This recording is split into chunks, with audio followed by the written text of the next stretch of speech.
Tony Edwards standing for Labour for the ward of Toddbrook in this by-election. Firstly, why did you decide to stand? Well, I've lived in Harlow ever since sort of 1957. I first moved here as a child and came out from Enfield and moved into Northbrooks at that time. It had just been built. I went to Hare Street School. My mum had then died, so I then had to go into a children's home up in Derby. We used to come home every holiday time, and I left school at 15 and went to Harlow College, as it then was then, doing an apprenticeship. My wife lives in the area, used to live in Barnmead. We got our first flat together in Bishopsfield, so we moved into Bishopsfield. So we know the area well and we feel they've got roots in the area. And then when Rod Truan, who's now moved down to Cornwall, resigned, then I thought, well, the opportunity came up for me to stand for an area which I knew and grew up in. So that's one of the reasons. The other reason relates to my political beliefs, really, and what I want Harlow to be. And what do you want Harlow to be?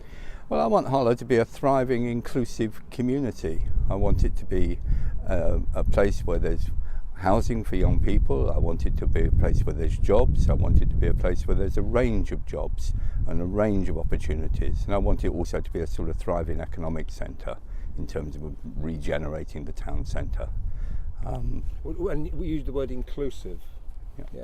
Yeah, I do mean the word inclusive. I mean, Harlow is now a mixed community, a community of people from all different religions, a mixture of races, a mixture of people with disabilities, a mixture of people, it's just a mixture of people, and who, for the most part, get on extremely well together.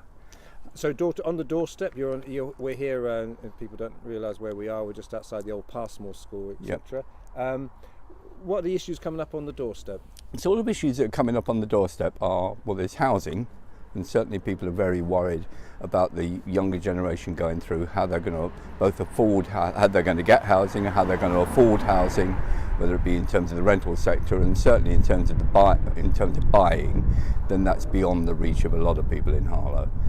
They certainly want to see either additional council housing or additional housing association housing, or a whole range of opportunities and options, really, and at the moment they simply aren't there. So housing is one of the other issue that we pick up is parking, which is a town-wide problem.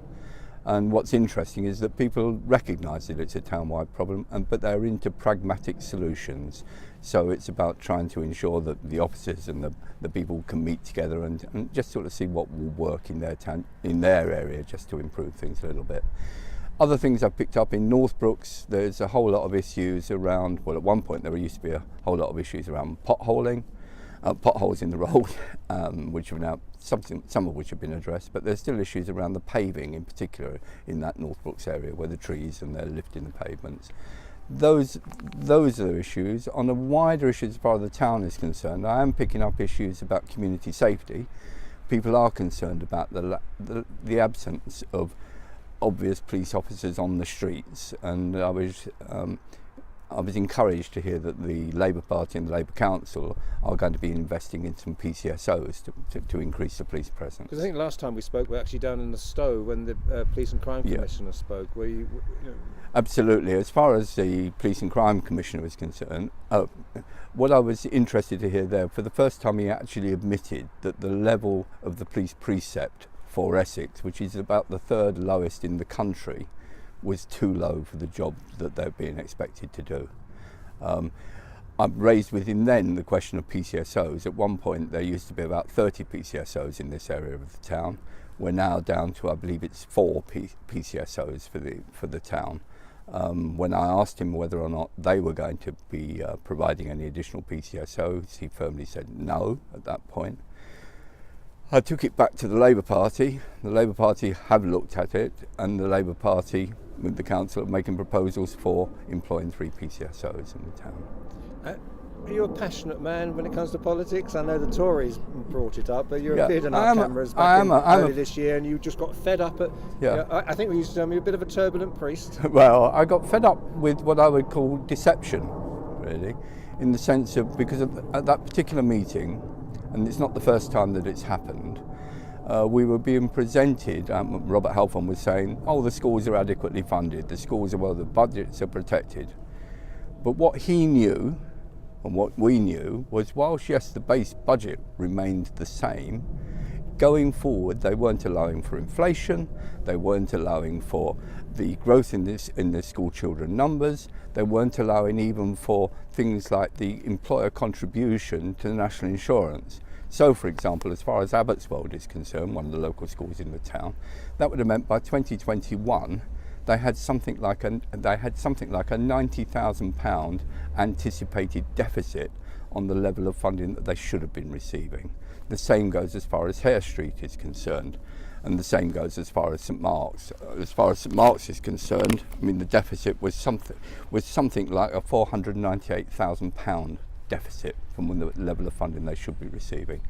And again, what concerns me now, Robert Halfon is saying that school funding is, he's very happy with what Justin Greening has said.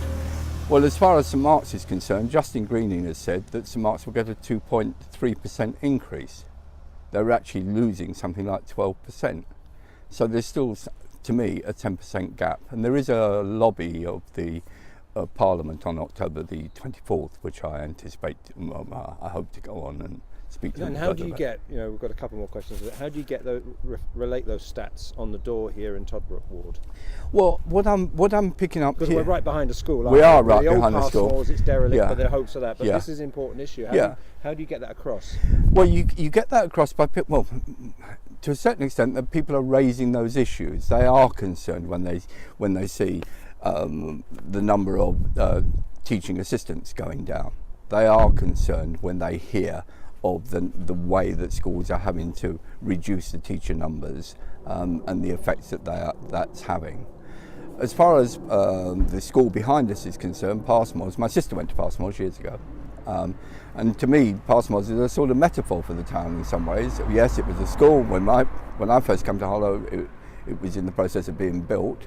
It's gone through its best days. It's going to be regenerated now, which seems to me is a huge opportunity for this area, because whilst on the one hand it is a school, it's also a community resource. And I look forward very much to working with the management of the Passmore School to see the way that they can use it for the benefit not just of the pupils but also the residents in the Toddbrook area. You're going to win, Tony? The returns that we're getting so far are looking encouraging. I mean, you never know. It is a by-election. With a by-election, historically speaking, they tend to have lower turnouts, so it's about getting out the vote. But from the returns and the knocking up we've received, I am hopeful.